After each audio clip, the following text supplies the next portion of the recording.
Olá pessoal, o meu nome é Danilo, eu sou professor de língua portuguesa e sou formado em letras vernáculas na UFES. E este vídeo é uma introdução às classes gramaticais. E aqui eu vou lhe ensinar de um jeito simples, fácil e com muita clareza para que você realmente aprenda. Mas antes disso, eu vou soltar a vinheta. Substantivo, artigo, adjetivo, numeral, pronome, verbo, advérbio, preposição, conjunção e interjeição. Começando pelo conceito de classes gramaticais. O que são classes gramaticais? São 10 grupos de palavras que separam e organizam as palavras da língua portuguesa de acordo com a sua respectiva ideia. Na língua portuguesa, existem 10 classes gramaticais: substantivo, artigo, adjetivo, numeral, pronome, verbo, advérbio, preposição, conjunção e interjeição. Para que você entenda cada uma delas, você precisa ter em mente 3 aspectos gramaticais: o aspecto semântico, que abrange a ideia, o aspecto mórfico, que abrange a variação e as flexões, e o aspecto sintático, que abrange a função. Vamos começar pelo substantivo. Com relação ao aspecto semântico, você sempre vai perceber que o substantivo é aquela palavra que dá a ideia de nome. O seu próprio nome, o meu nome, que é Danilo, o nome dos objetos, caneta, lápis, borracha, o nome dos eletrodomésticos, geladeira, televisão, o nome dos animais, gato, cachorro, coelho, o nome dos fenômenos da natureza, chuva, furacão, terremoto, o nome dos sentimentos, alegria, tristeza, raiva, e assim sucessivamente. Então você precisa entender que o substantivo sempre vai ser aquela palavra que dá ideia de nome. Sempre. Esse é o aspecto semântico do substantivo. Agora entrando no aspecto mórfico do substantivo. O substantivo é uma palavra variável, que é uma palavra que flexiona em gênero, número e grau. Gênero masculino e feminino, como menino e menina, homem e mulher. Número singular e plural, como menino e meninos, homem e homens, mulher e mulheres. E grau. Grau normal, como casa. Diminutivo, como casinha ou casebre. E aumentativo, casarão. Com relação ao aspecto sintático, o substantivo sempre vai ser aquela palavra que exerce função de núcleo de alguma função sintática. Núcleo do sujeito, núcleo do objeto direto, núcleo do objeto indireto. Por exemplo, Pedro comprou 10 pães. Pedro é o sujeito e, ao mesmo tempo, o núcleo do sujeito. Pedro é um substantivo que está exercendo função de núcleo do sujeito. João perdeu a carteira. A carteira exerce função de objeto direto, cujo núcleo é o substantivo carteira, que é o núcleo desse objeto direto. Eu preciso de ajuda. De ajuda é o objeto indireto, cujo núcleo é o substantivo ajuda. Agora vamos para o artigo. Com relação ao aspecto semântico, o artigo é aquela palavra que determina o substantivo. Isso dentro do aspecto semântico. Então nós vamos chamar o artigo de determinante do substantivo. Agora com relação ao aspecto mórfico. O artigo é uma palavra variável porque varia em gênero, masculino e feminino, o e a, um e uma, e varia também em número, singular e plural, o e os, um e uns. Com relação ao aspecto sintático, você vai perceber que o artigo é aquela palavra que exerce função de adjunto adnominal. Por exemplo, a casa é muito grande. Casa é um substantivo que está sendo acompanhado pelo artigo a. Esse artigo a exerce função de adjunto adnominal, porque ele está junto ao nome. Adjunto adnominal, aquilo que está junto ao nome. E o nome é casa. Agora vamos para o adjetivo. O adjetivo, no seu aspecto semântico, é aquela palavra que dá a ideia de característica, porque ela caracteriza o substantivo. Por exemplo, hoje o céu está nublado. Nublado é um adjetivo que está caracterizando o substantivo céu. Eu amei esta camisa branca. Branca é um adjetivo que está caracterizando o substantivo camisa. Então você vai perceber que o adjetivo é sempre aquela palavra que dá característica ao substantivo. Sempre vai ser assim. Agora, no aspecto mórfico, o adjetivo é uma palavra variável porque varia em gênero, número e grau. Gênero masculino e feminino, como amarelo e amarela. Número singular e plural, como azul e azuis. E grau normal, superlativo e comparativo. Grau normal, educado. Grau superlativo, muito educado ou educadíssimo. E grau comparativo, mais educado do que, menos educado do que, ou tão educado quanto. Por exemplo, Pedro é mais educado do que João. João é menos educado do que Pedro. Júlia é tão educada quanto Larissa. Eu pontuei esses 3 exemplos para você entender como funciona o grau comparativo no meio dos adjetivos. Agora entrando no aspecto sintático. O adjetivo exerce 3 funções sintáticas. Adjunto adnominal, quando ele acompanha o substantivo. Por exemplo, eu vi uma casa linda. Linda é um adjetivo que está acompanhando o substantivo casa. Então, nesse caso, é um adjunto adnominal. Uma outra função sintática que o adjetivo exerce é de predicativo do sujeito. Por exemplo, essa rua é estreita. Estreita é um adjetivo que está caracterizando o adjetivo rua. Toda vez que um adjetivo aparece depois de um verbo de ligação, como esse verbo ser, conjugado na terceira pessoa do singular, é, o adjetivo ele sempre vai exercer função de predicativo do sujeito. Sempre. Uma outra função do adjetivo é a de predicativo do objeto, quando ele caracteriza um objeto direto. Por exemplo, eu achei aquela reunião chata.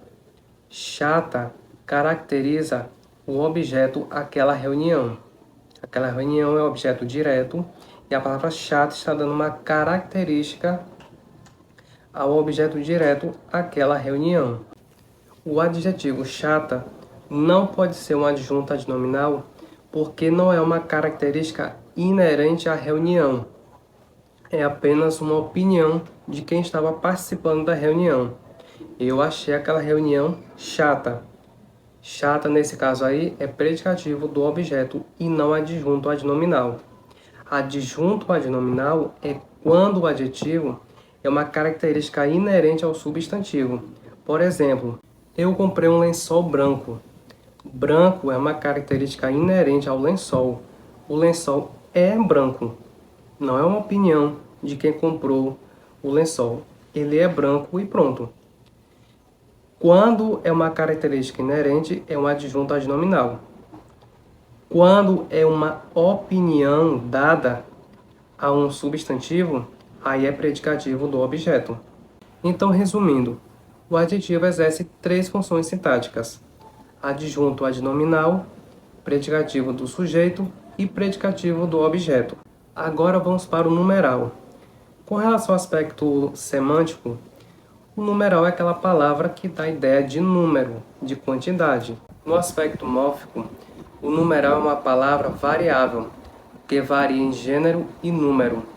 Gênero masculino e feminino, número singular e plural. Por exemplo, o numeral 1 está no masculino. Se a gente passar para o feminino, fica uma. O número 2 está no masculino. Se a gente passar para o feminino, fica duas. O número 200 está no masculino. Ao passar para o feminino, fica 200. O numeral 300 está no masculino. Se eu passar para o feminino, fica 300. Agora, com relação ao número. O numeral milhão está no singular. Ao passar para o plural, fica milhões. O numeral bilhão está no singular. Ao passar para o plural, fica bilhões. E assim sucessivamente. Então, esse é o aspecto mórfico do numeral. Agora, o aspecto sintático. O numeral sempre exerce função de adjunto adnominal. Por exemplo, eu comprei 3 camisas. A palavra 3 é um numeral, está acompanhando o substantivo camisas e, por isso, 3 é adjunto adnominal. Agora vamos para o pronome. No aspecto semântico, o pronome é aquela palavra que dá ideia de referência e coesão textual, porque ou ele substitui o substantivo, ou ele acompanha o substantivo. No aspecto mórfico, o pronome é uma palavra variável, que varia em gênero e número. Por exemplo, ele e ela são masculino e feminino. Ele e eles são singular e plural. Meu e minha, masculino e feminino. Meu e meus, singular e plural. No aspecto sintático, o pronome exerce várias funções sintáticas. Os pronomes retos, por exemplo, exercem função de sujeito. Por exemplo, ela é bonita. Ela exerce função de sujeito nessa oração. Os pronomes oblíquos exercem função de complemento do verbo.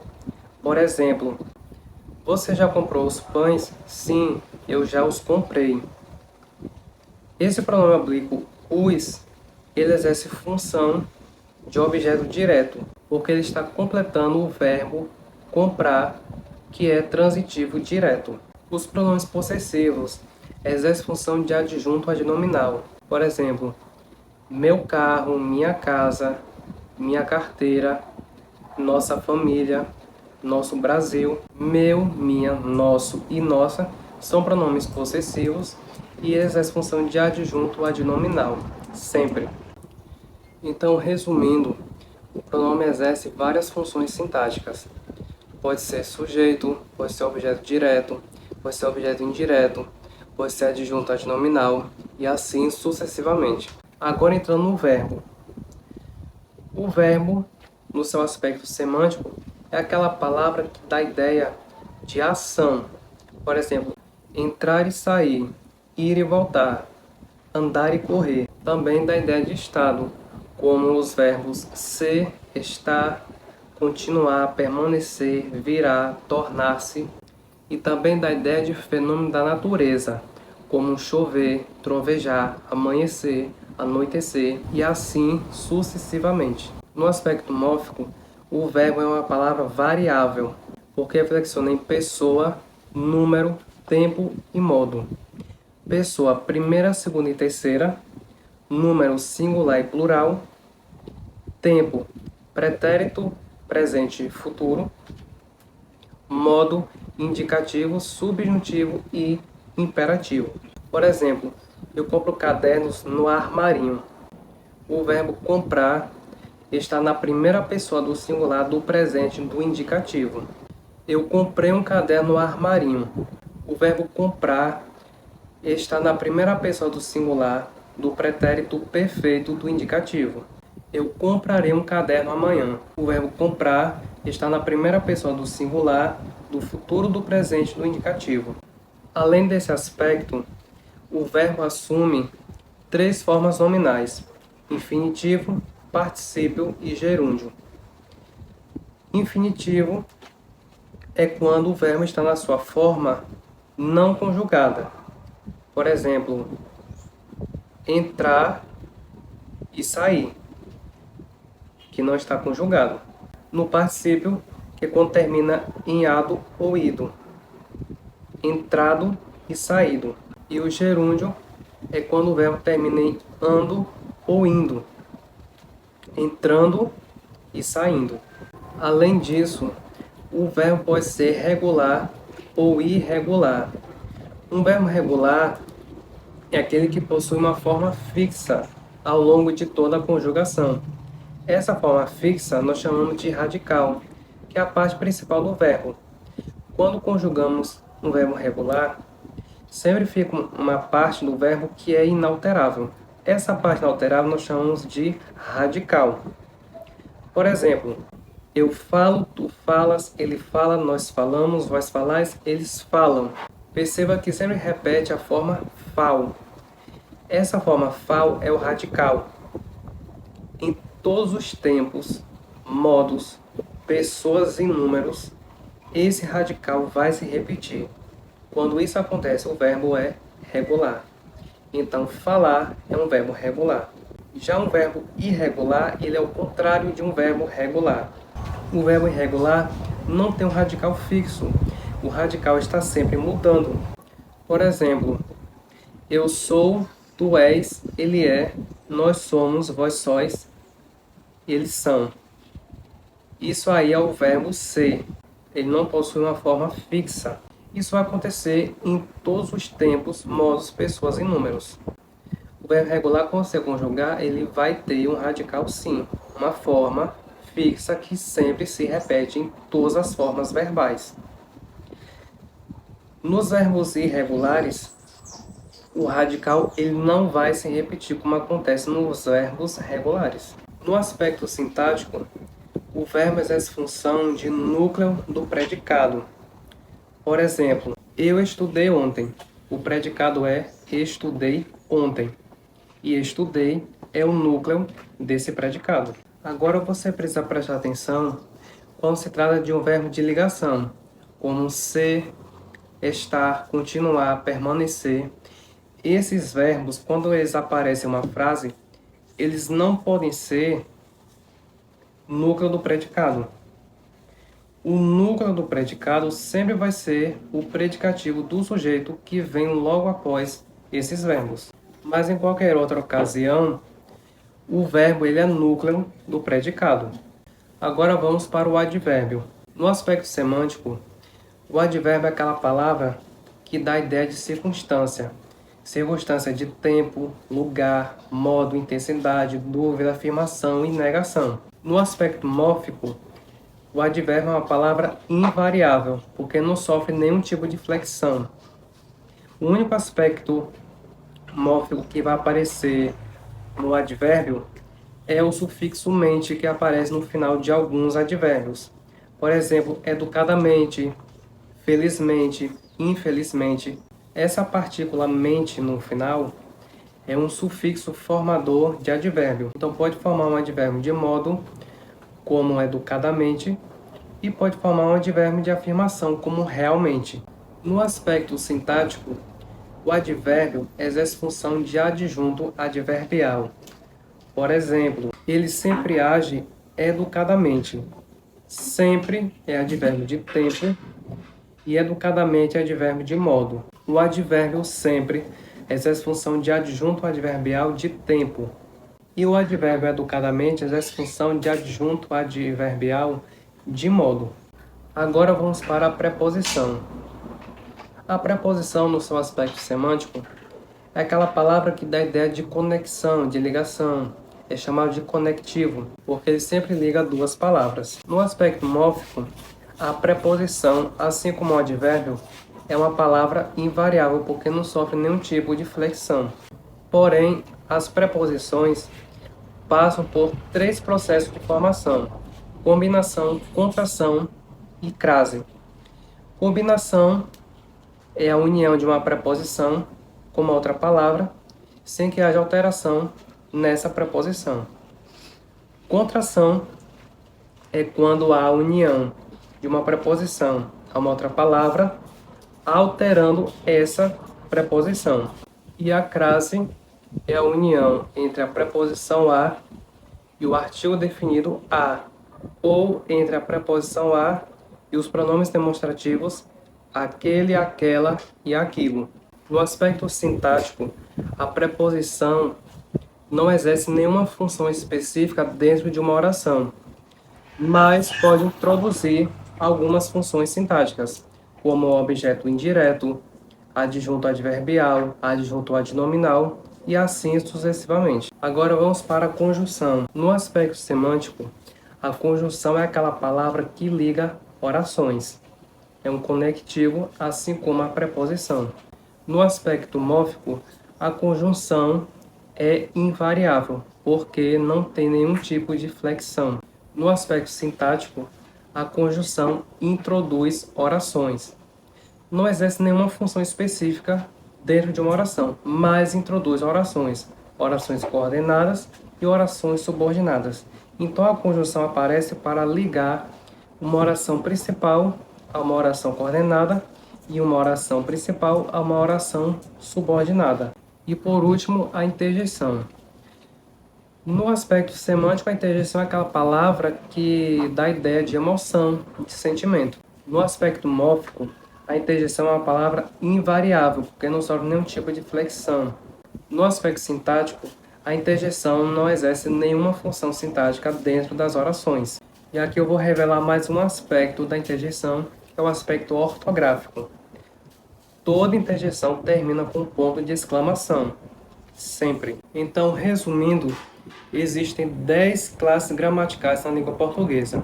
O substantivo, que dá a ideia de nome, o artigo, que dá a ideia de determinante, o adjetivo, que dá a ideia de característica, o numeral, que dá a ideia de quantidade, o pronome, que dá a ideia de referência, o verbo, que dá a ideia de ação, estado ou fenômeno da natureza, o advérbio, que dá a ideia de circunstância, a preposição, que dá a ideia de ligação, a conjunção, que dá a ideia de ligação também. A diferença é que a preposição liga palavras e a conjunção liga orações. E a interjeição, que dá a ideia de emoção. Então, essas são as classes gramaticais da língua portuguesa. Eu espero ter sido claro na minha explicação. Espero que você tenha entendido. Se você gostou desse conteúdo, curta, comente e compartilhe com outras pessoas. E se você é novo aqui no canal, se inscreva e ative o sininho de notificações. Então fica com Deus e até o próximo vídeo.